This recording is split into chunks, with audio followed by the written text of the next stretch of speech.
एक समय की बात है। एक साधारण सा दीपक रात के अंधेरे में जल रहा था। धीरे धीरे उसकी लौ कांपने लगी। किसी ने पूछा, कांप क्यों रही हो? दीपक बोला, मुझे डर है, कहीं हवा मुझे बुझा ना दे। हवा ने मुस्कुराकर कहा, तेरे भीतर जो डर है वही तुझे बुझा देगा। मैं तो बस चलती हूँ, तुझे थामने की इच्छा तुझ में है। यहीं से शुरू होती है हमारी कहानी, इच्छा की और दुख की। इच्छा क्या है?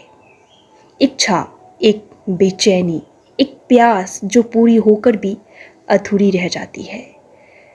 जब बच्चा होता है तो उसे खिलौना चाहिए, जैसे ही वो मिल जाता है नया चाहिए। बड़ा होता है उसे प्यार चाहिए, मिलता है फिर खोने का डर सताता है, और एक दिन सब कुछ होकर भी मन खाली रह जाता है। इच्छा एक ऐसा दरवाज़ा है जो खुलते ही 10 नए दरवाजे खोल देता है।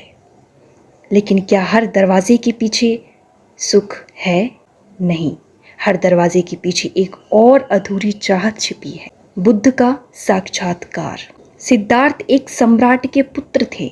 सब कुछ था उनके पास, धन, वैभव, प्रेम, आराम। लेकिन एक दिन उन्होंने एक शव देखा और सोचने लगे, अगर सब मरते हैं तो फिर ये सब क्यों?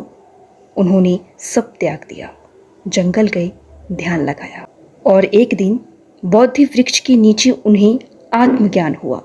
उन्होंने पहला वाक्य यही कहा, इच्छा ही दुख का मूल है।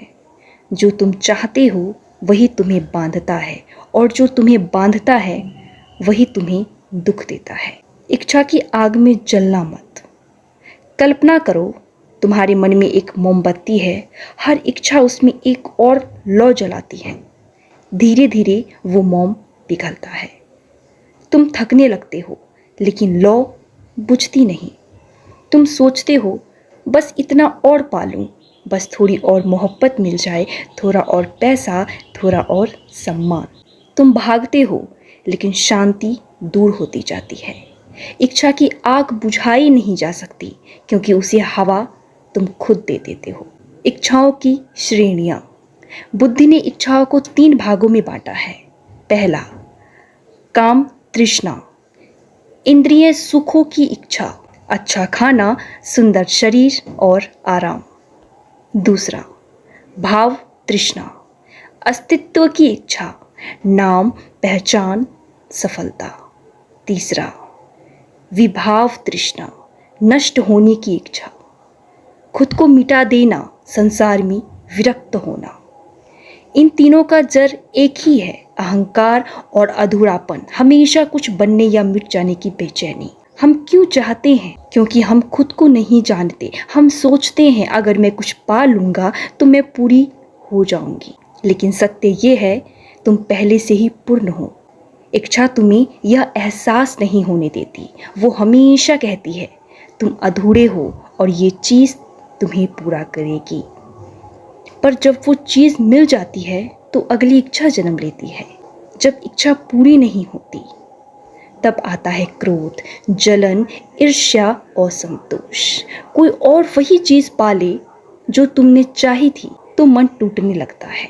तुम सोचते हो, मैंने कम क्या किया, लेकिन तुम नहीं समझ पाते कि शायद उस चीज़ को ना पाना ही तुम्हारी असली आशीर्वाद था। जब इच्छा पूरी हो जाती है तब मन भी शांत नहीं पाता। क्यों? क्योंकि इच्छा की तासीर ही ऐसी है। वो एक जाल है जो मिलने पर भी जकड़ता है। तुमने कभी देखा है, जो लोग बहुत धनवान हैं वो भी बेचैन रहते हैं। क्यों? क्योंकि इच्छा पूरी हो गई है, अब उसका खो जाने का डर सताने लगा है। इच्छा से मुक्ति कैसे मिले? पहला, जागरूकता। हर बार जब कोई इच्छा उठे, खुद से पूछो, क्या ये मुझे स्थायी शांति देगी? दूसरा, स्वीकृति। जीवन जैसा है उसे स्वीकार करो।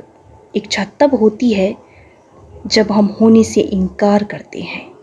तीसरा, मन को देखो, इच्छाओं को पहचानो, बिना पकड़े उन्हें बहने दो। चौथा, प्रेम। जब प्रेम भीतर से उठता है तो इच्छा बाहर की नहीं रहती। बिना इच्छा के जीवन संभव है क्या? हाँ, और वही असली जीवन है। बुद्ध कहते हैं, जब तुम कुछ नहीं चाहते तभी तुम सब कुछ पा लेते हो, स्वतंत्रता, आनंद और शांति। आधुनिक जीवन में बुद्ध के विचार, आज का मनुष्य व्यस्त है लेकिन संतुष्ट नहीं। वो यात्रा करता है लेकिन कहीं पहुंचता नहीं। वो कमाता है लेकिन चैन से जी नहीं पाता। उसके पास सब कुछ है सिवाय अंदर की शांति के। बुद्ध का संदेश आज पहले से ज्यादा जरूरी है। इच्छाओं को देखो, समझो और धीरे धीरे मुक्त हो जाओ, एक मौन की ओर। कल्पना करो, तुम्हारा मन शांत है, कोई चाहत नहीं, कोई डर नहीं, बस तुम हो और एक आंतरिक मौन। वहीं से शुरू होता है आत्मा का असली नृत्य। इच्छा ही दुख का मूल है। यह वाक्य सिर्फ एक दर्शन नहीं बल्कि एक अनुभव है जिसे जीने से ही समझा जा सकता है। जिस दिन तुम यह जान लोगे कि तुम्हारे भीतर सब कुछ है, उसी दिन तुम मुक्त हो जाओगे। अगर यह विचार तुम्हारे हृदय को छू गया हो तो इसे दूसरों तक पहुंचाओ, क्योंकि हो सकता है किसी के भीतर की आग भी इसी शांत हो जाए। आप मुझे कमेंट करके बताएं आपको यह वीडियो कैसी लगी।